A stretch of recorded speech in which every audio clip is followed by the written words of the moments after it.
Welcome back.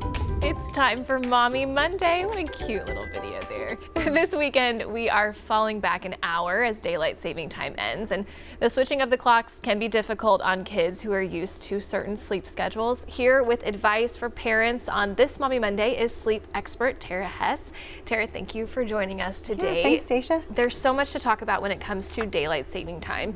So just kind of tell us how it impacts kids' schedules, why it does throw a wrench in the whole sleep plan. Yeah, it's confusing to your body clock. Your circadian rhythm gets kind of used to one thing and then it all of a sudden changes. But you can handle that in two different ways. You can either prepare for it or you can not prepare for it. So if you don't prepare for it, you can just go cold turkey on Sunday and just do everything according to the new clock time.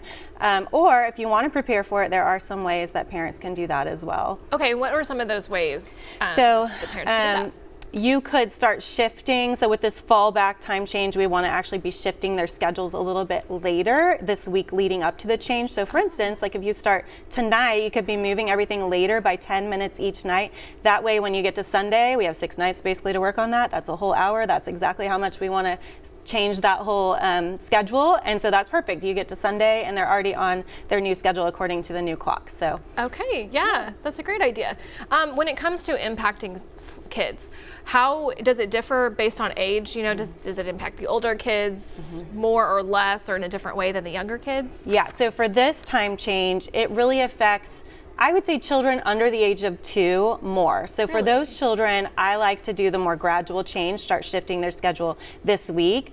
For kids older than 2, you can usually just do like a cold turkey approach, unless they're really sensitive to, you know, changes in their routines or something. But usually the older kids handle it better. So for instance, for those parents who have teenagers, this won't affect them at all. They'll just sleep in Teenagers so it won't matter. will love it. Yeah. But for the little kids, so it's a good idea to start adjusting that bedtime earlier by just 10 minutes a night. a If you day? start tonight.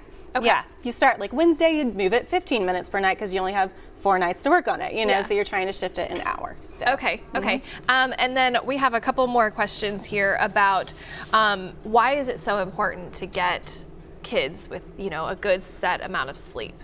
Well, every kid, according to their age, needs a certain amount of sleep, and it can vary a little bit, but it really shouldn't be too far off from the averages that you hear, because it can affect everything, their learning, their reasoning, their behavior, I mean, so many things during the day. There's a ton of side effects, both short-term and long-term, that can affect children when they're not getting the proper amount of sleep.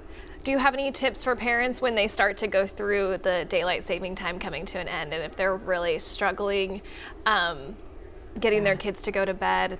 You know, do you have any tips for them? Any quick tips? Yeah, I mean, I would say making naps a priority for those kids who are still napping is huge during this week leading up to the change.